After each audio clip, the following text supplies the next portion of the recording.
And now, live from the Christian Bible Baptist Church studio, your favorite noontime show, The Baptist Lunch, hosted by Pastor Gil Lorena.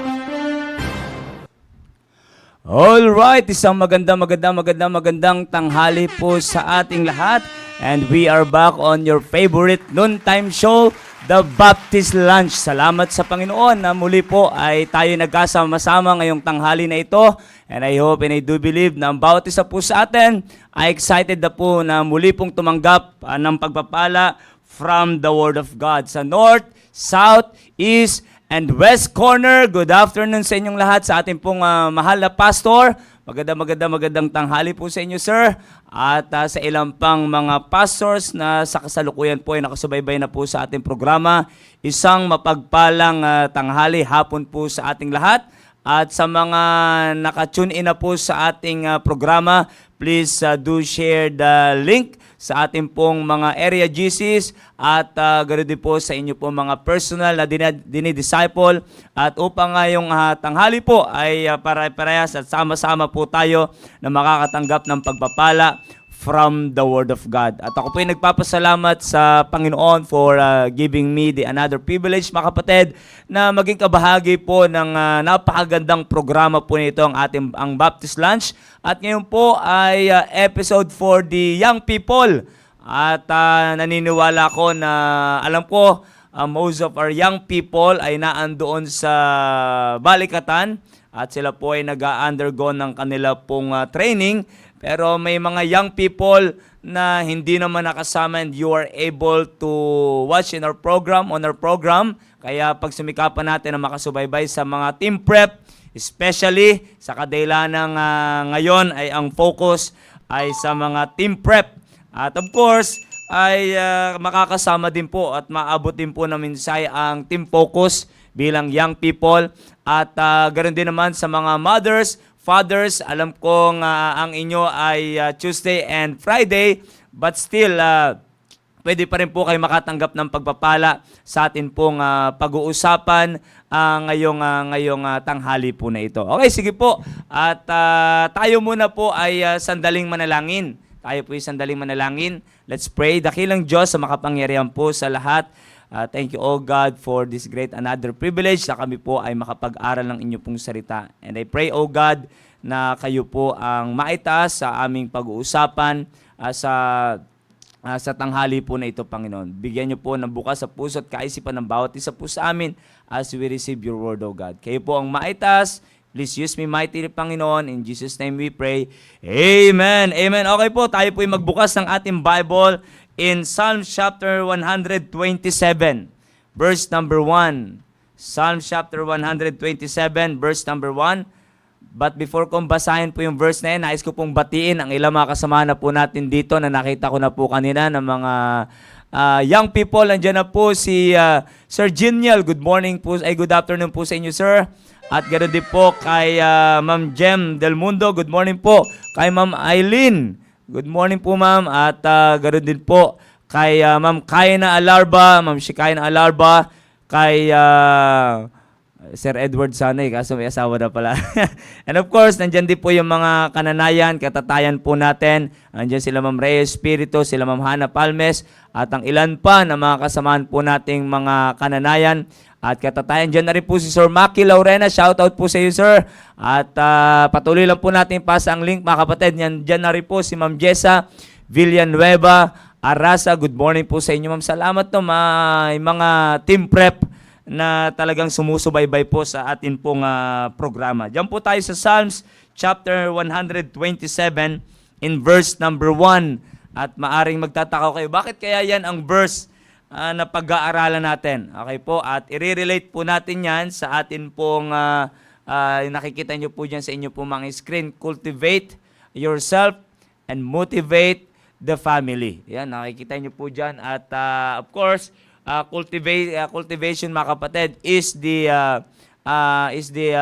process, and yung motivation is the product. Ayan po ang ano dyan. Ngayon, makikita po natin ngayon sa mga young people, better listen this afternoon po sa ating programa sa kadila ng ito po ay nakadisenyo para po sa inyo. Okay po, Psalms chapter 127 verse number 1. Except the Lord build the house, they labor in vain that build it.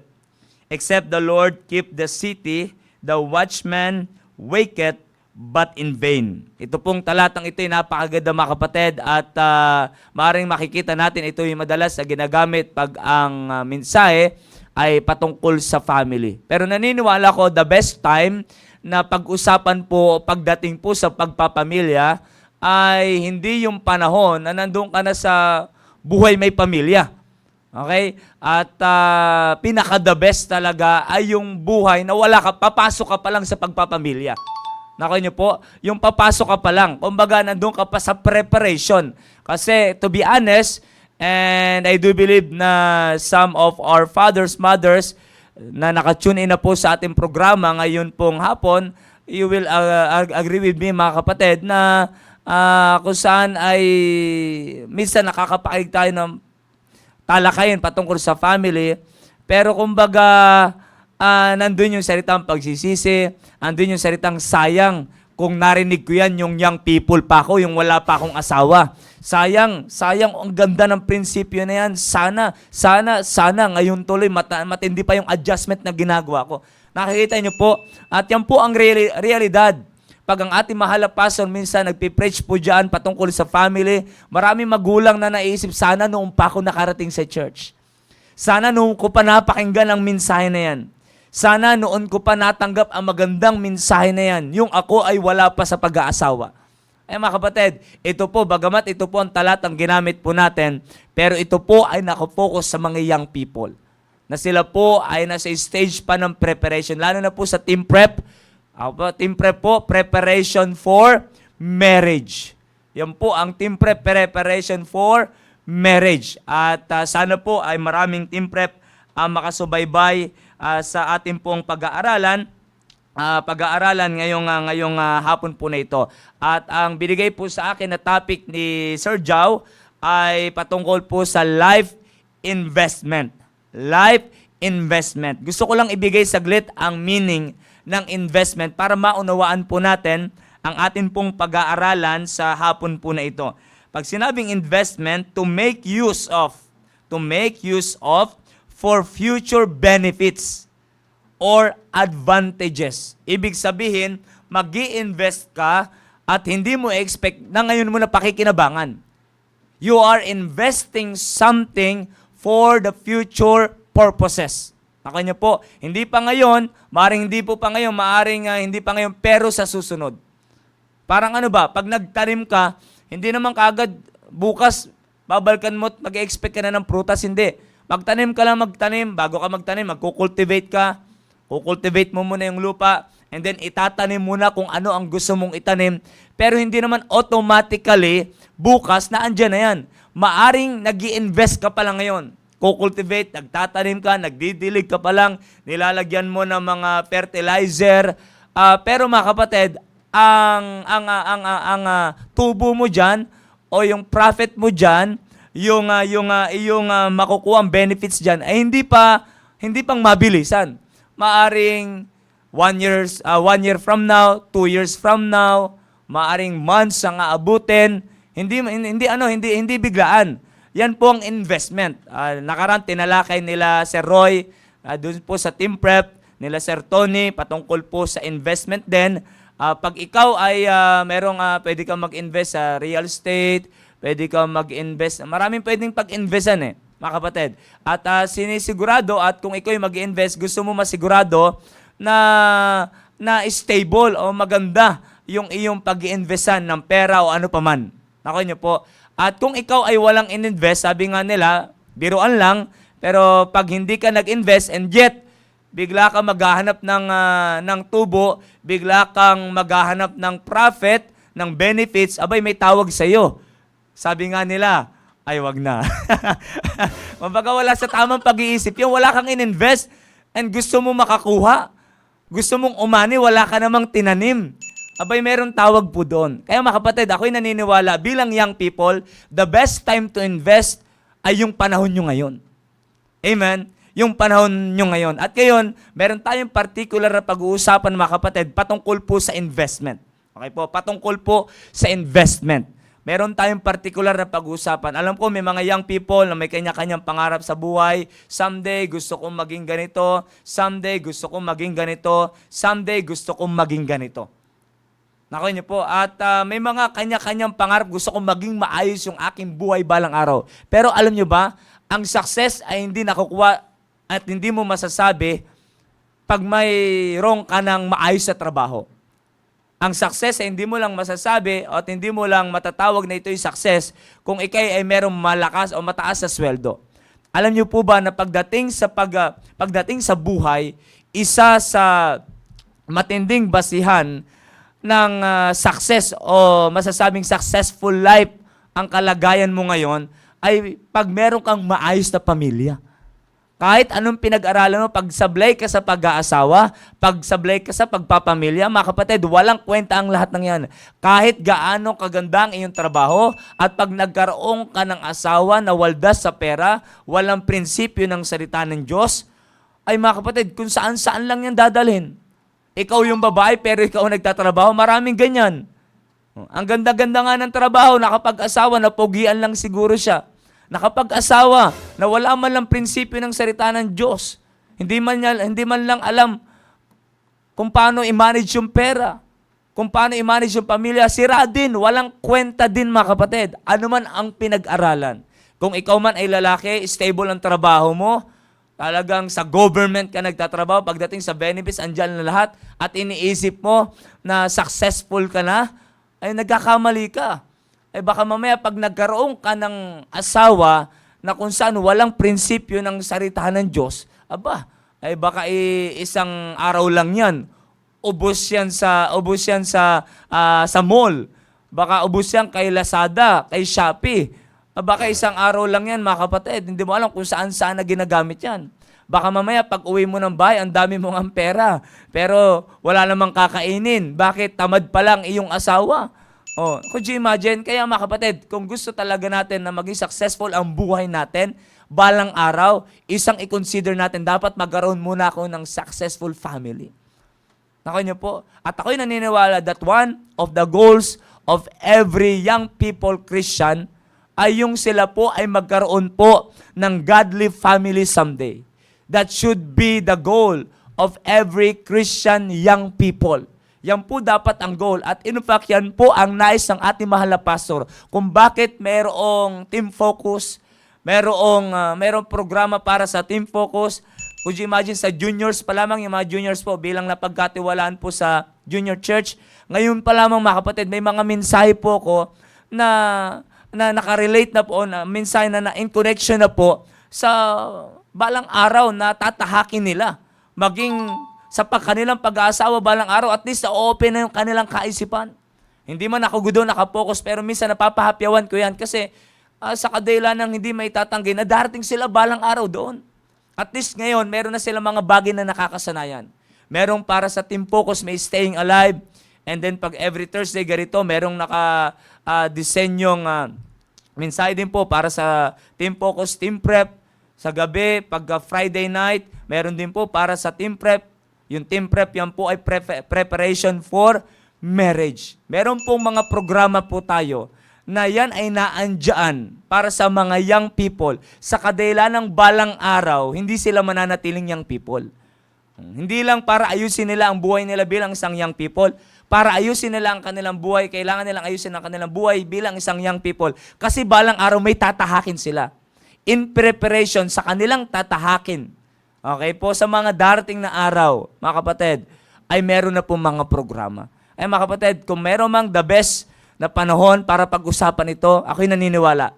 Yan yung panahon na ang mga young people ng ating simbahan, ang mga young people ay hindi pa pumapasok sa pag-aasawa. Para at least kung sila man ay papasok sa pag-aasawa, sigurado, kumbaga, hindi wala namang perpekto, pero at least alam na nila ang kanilang responsibility, ang kanilang role sa family, ang kanilang gagawin bilang asawang babae, bilang isang asawang lalaki, bilang tatay, bilang nanay. At the best time, at ngayon po yan. Kaya yan po ang pinag-uusapan po natin. Ngayon po, when it comes to investment mga kapatid, gaya na nasabi ko kanina, ang pinaka-goal natin ngayon ay matulungan ng mga young people na magkaroon ng desire. Kung meron mga young people na walang desire magkaroon ng godly family, at alam ko yung iba meron namang desire, pero nakalulungkot, they have the desire, pero hindi na fulfill o hindi na-accomplish ang desire. Maraming young people noon na hindi nakapag-asawa, hindi nakapagpamilya ng maayos ngayon. Bakit po? All they have is the desire, but hindi nila alam yung proseso. Hindi sila dumaan sa proseso. Kumbaga, nakita kagad nila yung product. Parang sarap ng may asawa.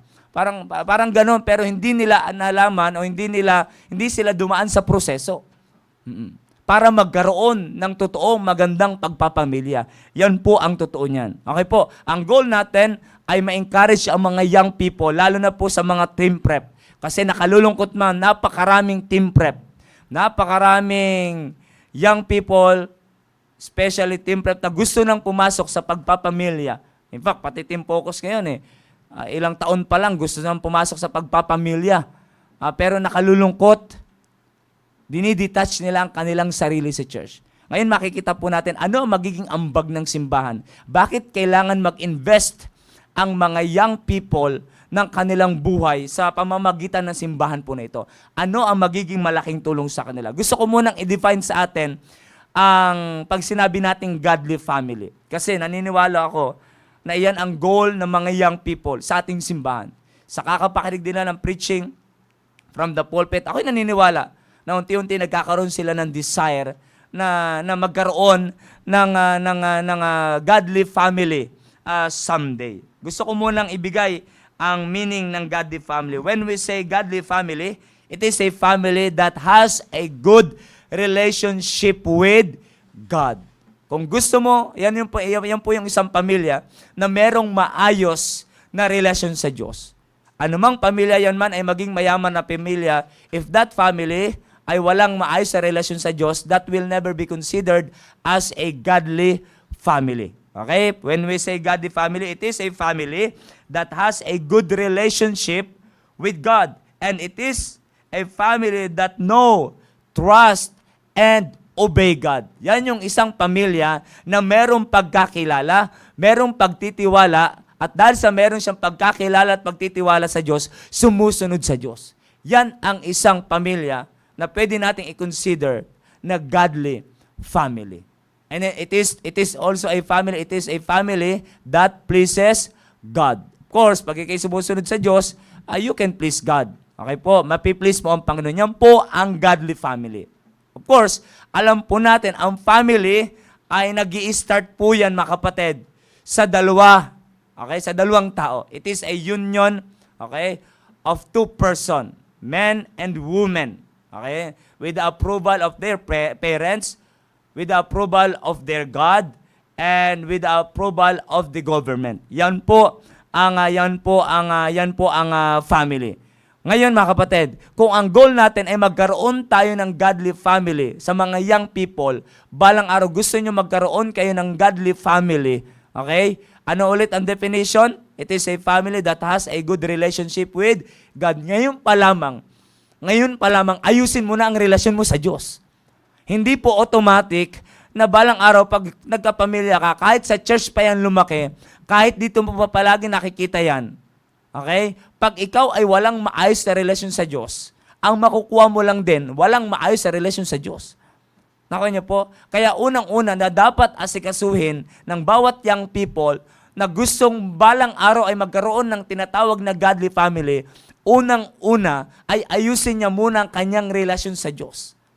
Mag-invest ka muna na mag-invest sa gawain ng Panginoon. Kumbaga, mag-cultivate ka muna na mag-cultivate. Mag-cultivate. Alam niyo po, ang cultivation, yan po ay proseso. Nakuha niyo po, ang cultivation, yan po ay proseso. Kung bakit ka nagko-cultivate, By the way, bigay ko meaning ang purpose ng cultivation.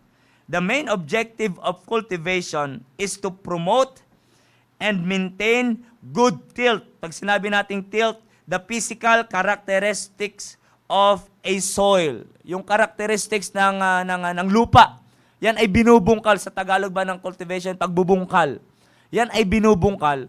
At upang maging maayos yung texture ng lupa. Okay? At anong purpose? Bakit kailangang ayusin ang texture ng lupa? Ang purpose is for the retention and penetration of air, nutrients, and water.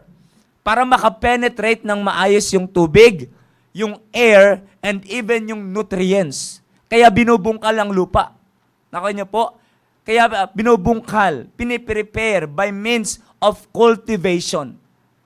Bakit kino-cultivate? Para makapenetrate na maayos ang hangin, ang tubig, at maging yung nutrients. Could you imagine yan? Ang purpose niya, napakahalaga na kung gusto mo magtanim at maging productive ang iyong itatanim, dapat unang-una ay matuto kang mag-prepare by means of cultivation. Ngayon, pinag-aaralan po natin, ang goal natin ay magkaroon ng godly family someday. Pero kailangan mo munang dumaan sa cultivation. Kailangan mo munang dumaan sa pagbubungkal. Kailangan mo munang dumaan sa preparation. Nakanya po, kailangan mo munang dumaan. Walang shortcut. Kailangan mo munang dumaan sa preparation. Nakanya po, kahit dito, pag may kakasal dito, hindi naman kagad pupunta dun eh. May mga preparation yan. Inaayos muna ang lahat. Di ba? Bago ikasal. Lahat dito mga kapatid. Ano ba? Pagpunta sa Tarlac ng mga young people, hindi ay bukas, sige may balikatan tayo. Papuntahin lahat ng young people yun. Hindi mga kapatid. Ilang buwan ang preparation yan. Ilang buwan ang preparation. Lagi mga kapatid, merong preparation. Okay? Success is in the preparation and not in the performance. Kaya sabi ko sa inyo, the best na pag-usapan ito ay yung panahon na young people pa kayo. Yung panahon na wala ka pa sa pag-aasawa. Because success is in the preparation, not in the performance. Yan ang realidad niyan. Okay po. Ngayon, kailangan ng cultivation, ng preparation. Ngayon, bilang isang young people, nais kong ipaabot sa bawat isa sa inyo na kung gusto nyo magkaroon, nangangarap kayo na magkaroon ng godly family, kailangan nyo dumaan sa proseso. And you should cultivate first yourself in preparation for your better future. Kailangan makultivate ka muna. Kailangan makultivate ka muna, maayos ka muna. Alam niyo po, sa pagdating sa cultivation, pag may nakitang bato dyan, ano ba, kinokultivate. May nakitang bato dyan, tinatanggal. May mga damo dyan na pwede maging dahilan para ma-choke yung itatanim mo, tinatanggal lang lahat.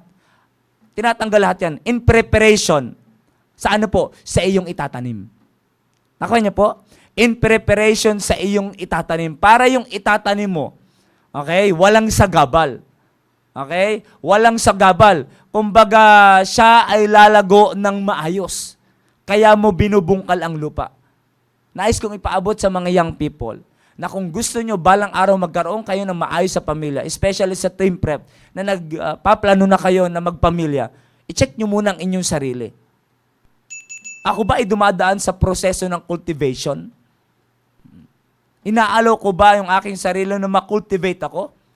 At wala tayong mga kapatid, by the way, wala tayong ibang cultivator kundi ang ating Diyos. Ang Diyos ang magkukultivate sa atin. Alam ng Diyos yung tatanggalin. Huwag kang magalit pag may tinatanggal sa iyo. Ano man yan, bad attitude. Maaring yan yung isang bato, yan yung damo na pwedeng mag-choke sa balang araw, idadagdag o ilalagay sa iyo ng Panginoon. Balang araw, merong ilalagay na tao sa iyo ng Panginoon. At dapat maging produktibo kang babae, maging produktibo kang lalaki. Kasi balang araw, merong ilalagay sa iyo, kaya ka kinukultivate ng Diyos ngayon sa kadahilan ng hindi mananatiling ikaw lang. Alam niyo po yung mga nagkukultivate ng lupa, hindi nagkultivate para masabing, oy, ang ganda ng lupa. Hindi po. Mayroong ilalagay dyan ang magtatanim. O yung plantito, plantita na tinatawag. May ilalagay dyan. At para maging produktibo, yung ilalagay niya dyan, unang-unang dapat na produktibo yung paglalagyan. may ilalagay sa iyo balang araw ang Diyos. But make it sure na na-cultivate ka na. Na-prepare ka na. Maaring during cultivation, during the preparation, maraming masakit, parang hindi ka sanay. May tinatanggal sa iyong bad attitude, tinatanggal sa iyong pangit na nakasanayan, pero lahat yan tinatanggal, mga kapatid. Bakit? Balang araw may ilalagay sa iyong Panginoon. At sa pag-cultivate, mga kapatid, may ginagamit yan eh. May ginagamit yan, kalaykay, kung ano-anong ginagamit yan. Hindi naman yan kinakamay lang ng nagbubungkal. May ginagamit yan. At alam nyo ba, young people, i-consider nyo na tools na ginagamit ng Diyos to cultivate you is the church. Amen? The church, ang simbahan, ang ginagamit ng Diyos na kung saan tools to cultivate you.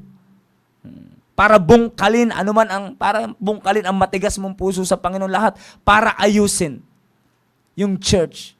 Kaya mga kapatid, could you imagine, isipin natin, life investment na nag-uusapan natin. Kung hindi mo invest ang buhay mo, okay, dito sa church, kung hindi mo invest ang buhay mo sa gawain ng Panginoon, and yet, balang araw, gusto mong magpamilya, tandaan po natin, the originator of the family, the originator of family is God. He is the one who originates the family. Siya ang nag-originate, mga kapatid, ng family. Siya ang nakakaalam ng takbuhin ng pamilya, kung paano magiging maayos ang pamilya. Siya ang nakakaalam, nagdisenyo ng role ng bawat membro ng family. Ang tatay dapat ay mamahalin niya ang kanyang asawa, ililid niya ang kanyang family. Ang nanay dapat magsasubmit sa kanyang asawa. Ang mga anak dapat susunod sa kanilang mga magulang. Ang Diyos ang may disenyo niyan. Kaya kung gusto natin na magkaroon ng maayos sa family balang araw, magpa-cultivate tayo sa Panginoon. Bakit? Siya ang nakakaalam kung paano magiging maayos yung ating family. Siya ang nakakaalam kung paano magiging maayos ang iyong married life. Siya ang nakakaalam ng lahat yan. Kaya isipin natin, paano kaya magiging maayos ang buhay ng mga young people kung sila i-detach nila ang kanilang sarili sa church? Nakakapagtaka eh. Maraming young people gusto maging maayos. Gusto ko makapagpamilya na maayos. Pero ayaw naman mag-invest sa gawain ng Panginoon. Invest your life in the ministry of God, mga kapatid. Maring ngayon, hindi mo pa nakikita yan. Maring ngayon, pero balang araw pag nagkapamilya ka, salamat na lang, na-train ako sa simbahan. Salamat na lang bilang lalaki, na-train ako na mag-lead sa church. Paano ka matitrain mag-lead? Magsimba, tinatamad ka magsimba. Tinatamad ka na mag-join sa mga programa. May balikatan, parang pag balikatan, ang hirap yan, ayaw ko. Mga kapatid, you can ignore the training, but you cannot ignore the battle. Balang araw sa pagpapamilya, mayroong battle. At least ngayon, nakikita mo na lahat. Ngayon pa lang, sanay ka na humarap sa battle. Pag ngayon sanay ka na talikuran ng battle, pag sa pamilya, mga kapatid, tandaan mo, till death do us part. Gusto mo manghiwalayan yung asawa mo, hindi pwede. Gusto mo makulong? Hindi pwede, hindi basta-basta. Kaya ngayon pa lang, masanay ka ng harapin. Yan, nakakalungkot. Titingnan natin ng mga young people. Gusto naman maging maayos. Balang araw ito gusto ko. Pero mga kapatid, nakakalungkot man itong realidad. As I observe, lalo na sa mga team prep, walang panahon sa church. Walang panahon sa church. Sabi nga ni Sir Joe, tanggalin mo yung mga full-time, iilan na lang. Walang panahon sa church. May programa, mismong programa na ng team prep, tinatamad pang mag-join. Paano pa makikinig yan sa programa ng mga mothers, ng mga fathers?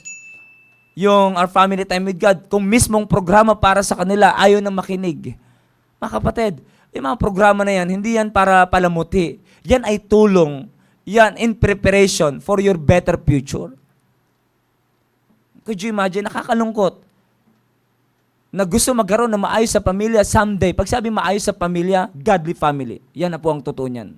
Walang maayos sa pamilya if that family is not a godly family. Hindi makukonsidera na yan ay maayos sa pamilya. Kasi ang maayos sa pamilya ay ang isang pamilya na naayon sa purpose ng Diyos. Yan ang totoo po niyan.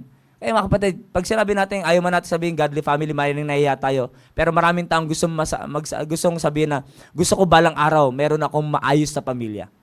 Ayaw mo lang rektahin, pero kung gusto mo maayos sa pamilya, talaga godly family. At para magkaroon ka ng godly family, mag-invest ka ngayon pa lang. Invest your time in the ministry. Invest your time, your money, your strength in the ministry. Mag-invest ka lang na mag-invest. Kanina binigay ko ang meaning ng investment. Hindi yan para may makuha ka na mamaya. Hindi yan. For better future yan. For the future purposes po yan. Hindi pa yan ngayon. Pag nag-invest ka, wag mo expect mamaya kukunin mo na yan. Sa sunod, matagal-tagal pa yan. Pero ang pinakamalaga, may investment ka na. Ang pangit ito, sabi nga nila si Roy, wala ka namang in-invest. And yet, gusto mo balang araw, pumunta ka sa bangko, pumunta ka kahit saan-saan sa real estate, pumunta ka kung saan-saan lugar mga kapatid, punta ka doon, ay, saan yung share ko? Asan na yung, yung profit ko? Wala kang in-invest dito. Okay ka lang ba to? Okay ka ba? Di ba, pagtatawanan ka, wala ka namang investment. Mga kapatid, could you imagine? Kakalungkot. Gusto natin magkaroon ng maayos sa pamilya, pero hindi tayo nag-invest. Sabi ko nga, walang time sa church, walang involvement sa area. Mga kapatid, dyan, training na yan eh. Isipin, maging practical tayo. Hindi ito, house show, mga kapatid. Ilagay natin sa realidad. Bilang young people na lalaki, unahin natin young people na lalaki. Bilang isang young people na lalaki, i-busy mo ang sarili mo sa gawain ng Panginoon. Pag nakita ng Diyos, na may desire ka, makita ng Diyos na inaayos, pagkakatiwalaan ka ng ministry, na ikaw ang maglilid. At alam mo ba yung leadership na kung saan pinagkatiwala sa iyo ngayon? Leader ka ng young people sa Team Focus, leader ka ng young people sa Team Prep, o kung hindi ka man leader ng young people sa Team Focus, Team Prep, maaling leader ka sa iyong area. O maaaring sabihin natin, wala pa, maaaring meron kang dinidisciple. Leader ka ng iyong dinidisciple. At least, unti-unti, ngayon leader ka pa lang ng dinidisciple mo, balang araw hawak ka na ng area. Balang araw hawak ka na ng grupo dito sa church ng mga young people. Balang araw kakausapin ka rin, Sir Tony, Sir Brad, okay lang ba? Nakikita ko yung pagpupursige sa'yo. Okay lang ba na hawakan mo ang team na ganito? Okay lang ba hawakan nyo yung team na ganito? Okay lang ba na hawakan mo ito? Okay lang ba na ikaw ang mag-lead dito? Tawagin ka ni Pastor, Brad, okay lang ba sa'yo mag-lead ka sa ganito? Mga kapatid, iyan ay magandang indikasyon na piniprepare ka na ng Diyos. Amen? Kaya, huwag kang matakot na nakalulungkot. Yan ang kinakatakot ng mga young people, humawak ng mga grupo. Balang araw, whether you like it or not, maglilid ka pa rin. Kaya ngayon pa lamang, ayusin mo na. At least ngayon, sanay ka na sa leadership. Makikita mo na yung iba't ibang klase ng tao. Hindi pare-parehas ang tao na ililid mo. Merong sumpungin. Merong tampuhin. Meron na naman na palangiti kahit walang nangyari, ngiti ng ngiti. At least ngayon pa lang nakakapag-adjust ka na. You know how to deal them na. Ang time will come, may pagkakatiwala din sa iyo. Na kahit sabihin mong magkasama kayo sa church, ang totoo, hindi mo pa totaling kilala yan. Pero at least, na-expose ka na sa tao. Nasanay ka ng mag-lead. Ito, naka-encounter na ako nito. At alam ko na kung paano ko i-deal itong aking asawa. Balang araw, magkakaanak kayo. Iba't iba, si panganay, ganito attitude. Si pangalawa, ganito attitude. Si pangatlo, ganito attitude. Si pang 25, ganito yung attitude. Masyado naman yun. O si panganay, ganito yung attitude. At least ngayon sanay ka na piniprepare ka ng Diyos. At ang kagandahan nito mga kapatid, na-train ka sa church. At ang pag-deal mo ay hindi kung paano i-deal ng mundo ang problema sa pamilya, but on how to deal your problem with the biblical principles. Na meron kang salita ng Diyos. Kaya ngayon pa lamang dito, tinuturuan tayo mag-deal ng problema biblically. Bilang young people. At balang araw, magagamit mo yan sa iyong pagpapamilya. Kung ikaw naman ay asawang babae, maring hindi ka magli-lead. Of course, alam ko, may leadership din. mga babae, pagdating, may leader ng young people, may mga leader, at kahit sa mga area ngayon, may mga nagli-lead na babae, of course, ay may mga ganon. Pero sabihin natin na hindi ka mag-lead, matuto ka mag-submit. Bilang pinaka-layunin o pinaka-role ng isang asawang babae sa kanyang asawang lalaki. Masanay ka na, meron kang leader sa area. May involvement ka sa area, meron kang leader sa area. May involvement ka sa team prep, may leader ka dyan, at least nasasanay ka na mag-submit. Balang araw, hindi ka na mangangapa. Balang araw, hindi ka na mabibigla. Balang araw, sanay ka na ba na merong nagro-rule sa iyo? Sanay ka na merong nagbibigay ng instruction sa iyo. Pero pag dinitouch mo yung sarili mo sa church, wala kang natanggap na leadership, mga kapatid, bilang isang babae, bilang isang lalaki, wala kang natanggap na training, balang araw magugulantang ka. Kaya maraming, ito nakalulungkot, maraming pamilyang sira. Bakit po? Ang problema nila sa preparation. Sana anong problema? Sa preparation. Akala lang nila, yan lang, pagpapakasal, excited sa wedding. Kailan kaya ako'y kakasal? Wedding is just for a moment. Pangmadalian lang yan. Pangmabilisan lang yan. Kaya ngayon preparation yan, pangmabilisan lang din eh. Preparation, mahaba na 3 months. Wedding, 4 hours. Yan lang yan, mga kapatid. Ilang oras lang talaga. Wala pa nga minsan. Mabilisan lang yan. Pero alam niyo po kung bakit mahaba ang preparation for marriage, mga kapatid. Kasi panghabang buhay na yan eh. Till death do us part na yan, mga kapatid eh. Panghabang buhay yan. Kaya, nakakabagot naman hanggang ngayon. Ay mga kapatid, under training ka pa eh. Under preparation ka pa. Kasi ang iyong susuungin, panghabang buhay din yan. Kaya huwag kang mabagot. Ang pinakamahalaga, enjoy mo ang pagiging membro ng simbahan, enjoy mo ang pagiging young people ng simbahan, mag-involve ka sa area, mag-involve ka sa ministry, at least na-expose ka na sa gawain ng Panginoon. At balang araw pasasalamatan, buti na lamang na-train ako. Ako yung nagpapasalamat sa training. Ako po yung wala akong kalam-alam sa leadership. Wala po akong kalam-alam pagdating sa bagay na yan. At ako yung nagpapasalamat na in-expose ako ng Panginoon. 17 years old ako na naligtas, mga kapatid. 19 years old ako nag full-time. Kung 17, nakakapakilig ako ng prinsipyo. Nag-asawa ako, 30 na po. Ilang taon yun? 13 years. 13 years ang preparation sa akin. Of course, yung wala pa ako sa Panginoon, wala naman sa isip ko yan. I-consider ka na lang, yung counting ay nag-start na lamang nung ako'y naligtas, nakapakilig ako ng salita ng Diyos. Could you imagine? For 13 years. Ang haba naman yan. Mga young people, gusto kasi silang pa lang eh. Pero mga kapatid, wala akong pinagsisisihan. Ngayon may pamilya ako, by the grace of God, mga kapatid, wala na, parang natural lang. Of course, may mga ilang adjustment sa akin ng aming asawa, kahit ano sabihin natin, lahat meron. Pero napaka-minimal na lang. Walang major. Walang major problem. Bakit? Na-train siya sa church. Nasanay siya mag-submit. Hindi ito para itaas ang aking asawa, pero mga kapatid, gusto ko sana siyang itaas kahit paano tumaas yung akin. Di ba? Ako sana hindi siya nanonood. Pero mga kapatid, ako yung nagpapasalamat. Wala akong kaproblema pagdating sa submission. Wala po akong kaproblema. Wala akong, kumbaga walang sakit ng ulo, mga kapatid. Pagdating sa gawaing bahay, wala ka problema, aawatin mo na lang siya sa gawaing bahay.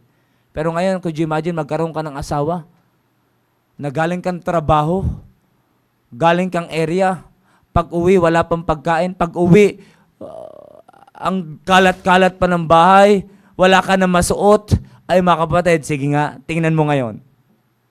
Anong papasok sa isip mo? Bihira na yan. Hindi ako nakapag-prepare. Kaya mga kapatid, hindi basta-basta ang pag-aasawa. Kaya sa mga nagmamadali, ito matindi nito. Baka mamaya, nagmamadali ka mag-asawa sa panahon na alam mo, bagsak ka spiritually. Ang makukuha mong babae, bagsak din spiritually. Kaya ang Diyos mayroong tamang panahon. Bakit? Inaayos ka ng Diyos. At ang makukuha mo sa panahon na maayos ka sa harapan ng Diyos, ay maayos din sa harapan ng Diyos. Pero ngayon, kung nagmamadali kang mag-asawa, gusto mo na kagad ng asawa pero ayaw mo ng proseso sa pag-aasawa, gusto mo kagad, pansin mo, saan kayo nagkakilala? Saan kayo nagkakaayos? Sa message. Saan kayo nagtatago ng kasalanan? Sa message. At ang pagtatago ng kasalanan sa pamamagitan ng cellphone, yan ay manifestation ng iyong spirituality ay mababa pa. At ang makukuha mong babae dyan, makukuha mong lalaki dyan, ay mababa lang din. Saan kayo nagsasama? Sa isang bagay na balang araw pagsisisihan nyo. Bakit? Hindi kayo dumaan sa tamang proseso. Ayaw nyo mag-involve sa gawain ng Panginoon.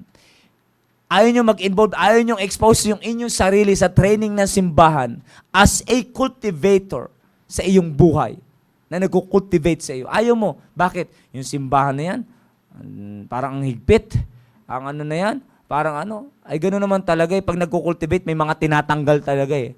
Para pag merong itinanim, productive. Mga kapatid, kinocultivate ka ngayon ng Panginoon. Anong purpose? Balang araw may ilalagay sa iyo ang Panginoon na isang klase ng halaman, isang klase ng bulaklak. Kung ikaw ay na-cultivate, na ayos ka na, magiging blessing ka sa Kanya. Amen? At magiging productive siya. Kaya nga, cultivate and motivate. You should cultivate yourself first before motivate others. Para ma-motivate mo yung mapapangasawa mo, sino man tayong pagkakatiwala sa iyo, i-cultivate mo muna yung iyong sarili. Kaya mga kapatid, walang tsambahan. Sa mga young people, at it's already 1:09 na po, bagamat late tayo nag-start. Pero gusto ko pong tapusin ito kahit mga 1:15 to 1:20 mga kapatid. Sa mga young people, bakit natin pinag-uusapan to? Ito binagit sa akin ni Sir Joe. At sa kadela ng, sabi nga, success is in the preparation. Ibig sabihin, kung success is in the preparation, failure is in the preparation din. Pag sablay ang preparation mo, sablay ka rin balang araw. Pero pag maayos success ang iyong preparation, success din ang future mo. Success and failure, mga kapatid, is in the preparation. Tandaan niyo po yan. Pag fail, sablay ka sa preparation, sablay din ang dulo mo. Eh mga kapatid, sa mga young people, ano na ngayon? Sino nagko-cultivate sa'yo? Ano ba ang simbahan na ginagamit ng Diyos? Tandaan natin, ang Diyos ang nag-originate ng family. At ititrain ka ng Diyos through the church. Through the church. Kaya kung i-detach mo ang iyong sarili sa simbahan, tatamarin ka sa pagsisimba. Tatamarin ka mag-join sa ministry. Tatamarin ka mag-involve sa good news class. Mag-involve sa area activities. Sa lahat dito, mga kapatid, and yet gusto mo magkaroon ng maayos sa pamilya, that will never happen. Hindi yan mangyayari. Hanggang pangarap na lang yan. Mga kapatid, merong tamang proseso ang Diyos. And we must follow God's process. Wala tayong ibang susundin, kundi ang proseso ng Diyos. Ang matindi nito, sa panahon na ikaw ay hindi nagpapakultivate sa Diyos, sa pamamagitan ng simbahan, dinidetach mo ang iyong sarili. Sabi nga ni Pastor, pag meron kang tinalikuran, meron kang bagong hinarapan. There is no such in between. Ngayon, tinanggal mo sa eksena ang simbahan na dapat makatutulong para makultivate ka in preparation for your better future. Saan ka ngayon nagpapakultivate? Sino ngayon ang nakikialam sa buhay mo? Sino ang nagpiprepare ngayon? Impluwensya ng mundo. Right? Impluwensya ng mundo ngayon ang nagkukultivate sa iyo. At pag ang impluwensya na ng mundo ang nagkultivate sa iyo, that will lead you to destruction. Pag tinanggal mo sa eksena ang Diyos, meron kang pinapasok sa eksena, ang dyablo. Nakaya niyo po? Naalala niyo sa Eva at Adan? May instruction ng Diyos, thou shalt surely die. Pag kinain mo yan, lahat ay pwedeng kainin, wag lang ang prutas na nasa gitna ng parang. Kasi pag kinain mo yan, mamamatay ka. Sino pinakinggan nila? Yung hindi sila nakinig sa Diyos, meron silang ibang pinakinggan. Yung sinabi ng dyablo, that thou shalt not surely die. hindi ka naman siguradong mamamatay. In opposition, in kontra sa sinabi ng Diyos. At ano ang nangyari? Doon nasira ang unang family. Basihan mga kapatid, unang nilikha ng Diyos sa babae at lalaki. They exclude God, mga kapatid, at ang tinanggap nila ay ang diablo. They exclude God and they include Satan. Kaya mga kapatid, pag din-exclude mo and exclude mo ang Diyos, sa preparation mo, meron kang pinapapasok. Pero kung ano ang nangyayari kay Eva at Adan, yun din ang mangyayari. Kailan nasira ang pamilya? Una pa lang. Bakit may mga tao na in-exclude ng Panginoon at in-include, pinaintulutan na ang diablo ang makialam? Yan mga kapatid, hindi biro-biro yan. Huwag mo sabihin na, at hindi lang naman ako nag-involve eh. Pero may ibang kang pinag-involvean. Yan ang totoo niyan. Meron kang ibang training na tinatanggap. Sabi nga, you can ignore the training, but you cannot ignore the battle. Balang araw, itong naririnig natin ngayon, pwede mo itong baliwalain.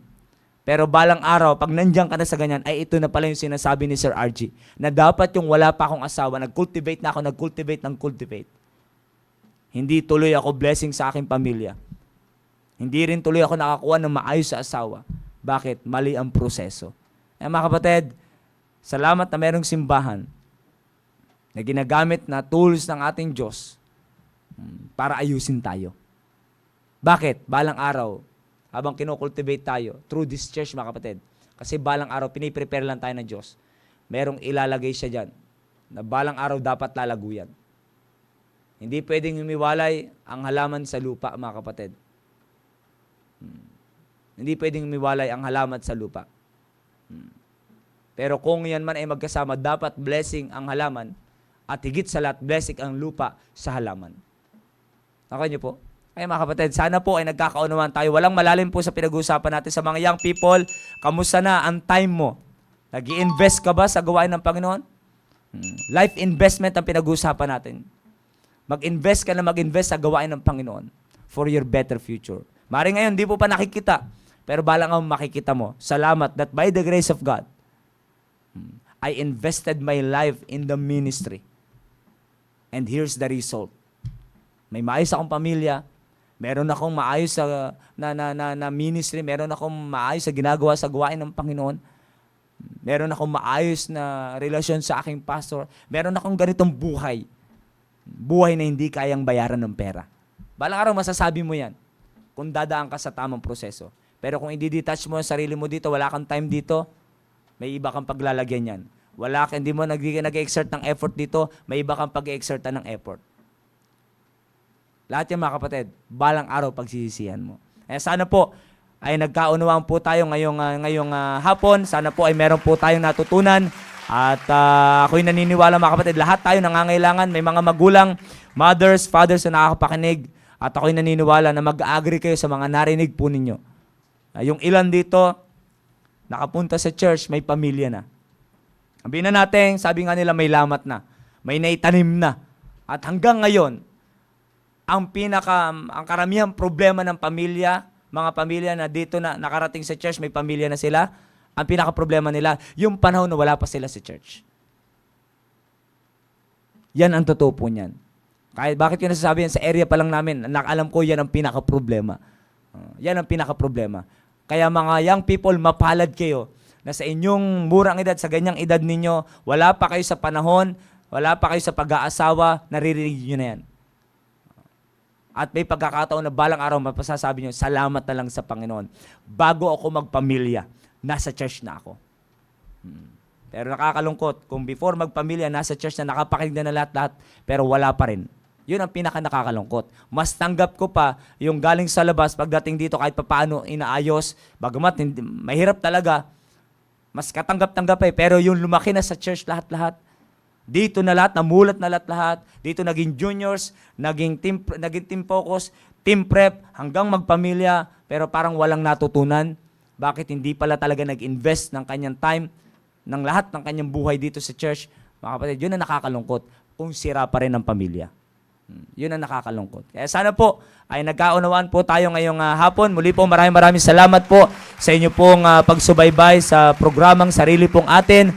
At mga kapatid, we're so privileged to have this kind of program na patuloy po na tumutulong para sa mga young people. Alam niyo po, kung ito'y napakinggan ko noon pa, yung grade 1 pa lang ako, wala, nabugbog na rin ako ng Diablo eh. Pero salamat na pagdating sa pagpamilya, wala pa akong asabuti. Sabi ko, hindi ako nakapag-asawa sa labas. Ang daming nagpapakit eh. Di siya sabi ko sa asawa ko, bibiro ko kami sa asawa ko eh. Yung ex ko, 25 yung ex ko. Yung ex kong ex-teacher, diba? At, yun ako. Buti na lang mga kapatid, nagpapasalamat ako na dito ako nakapagpamilya. At nabugbog man ng Diablo sa labas, pero pagdating sa pagpapamilya, salamat. Hindi ako nabingwit o hindi ako nakabingwit sa labas. Salamat, pinreserve ako ng Panginoon. It's only by the grace of God. Kaya mga kapatid, pagdating take lightly, na nandito tayo sa church na wala pa tayong pamilya. Muli, maraming salamat po at sa atin pong mga kasamahan dyan sa Facebook Live na sumubaybay sa ating programa. Maraming salamat po sa inyo pong pagsubaybay, sa patuloy nyo pong pagtangkilik sa ating programa. Huwag po tayo magsawang tumangkilik sa ating programa, lalo na po sa mga young people. Itong episode na ito ay every Thursday ay for you. At kaya enjoy nyo lamang. At nakita ko madaming mga young people na sumubaybay ngayon.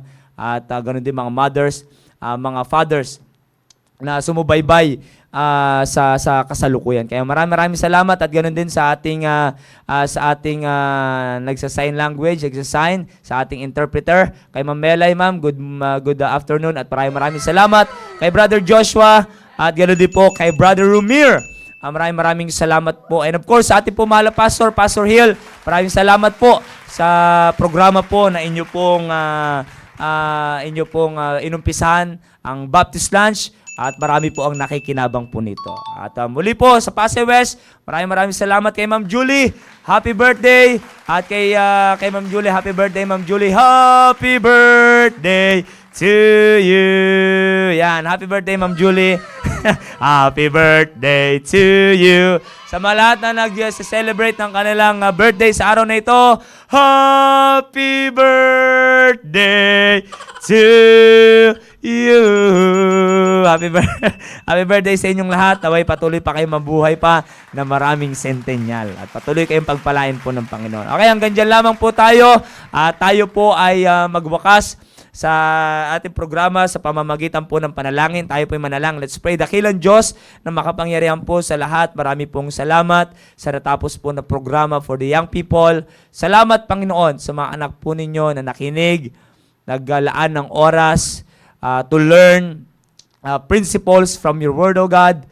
At maraming salamat po sa kanilang buhay. Patuloy niyo po silang pagpalain. Patuloy na palaguin sila sa inyo pong gawain. Kaya maraming salamat po sa pagkakalob niyo rin po sa amin ng good internet connection at maayos sa PA system po, Panginoon. Maraming salamat po. At pagpalain niyo po ang mga natitira pang oras po namin sa lahat ng aming gagawin sa buong araw po na ito. Nawa kayo po ang amin pong maitaas. At maging sa ongoing na training po ng mga young people doon po sa Ramos Sarlac, please give them courage, O God, to continue the training, Panginoon, at to endure the training, Panginoon, at upang balang araw, in preparation, ay maging maayos din po ang kanilang buhay bilang isang young people, Panginoon. Kaya muli po, maraming salamat po, at patawarin niyo po kami sa mga kasalanang aming nagawa. In Jesus' name we pray. Amen! Amen po. Muli po, isa po mapagpalang hapon po sa atin lahat. Sa mga hindi pa kumakain, have a great lunch po sa inyong lahat, and to God be the glory.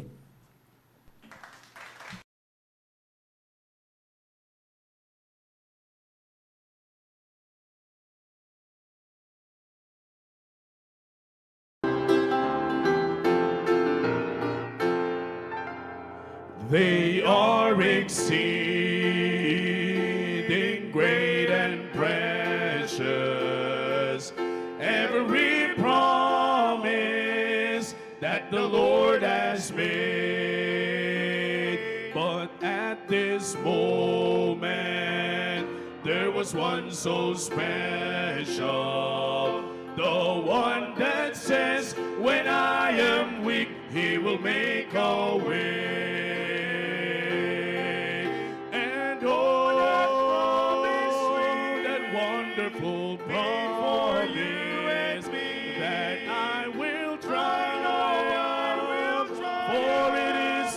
plan. To give His power. My God has the power and for the weary. And today on His promise I will stand. Wonder God will stand.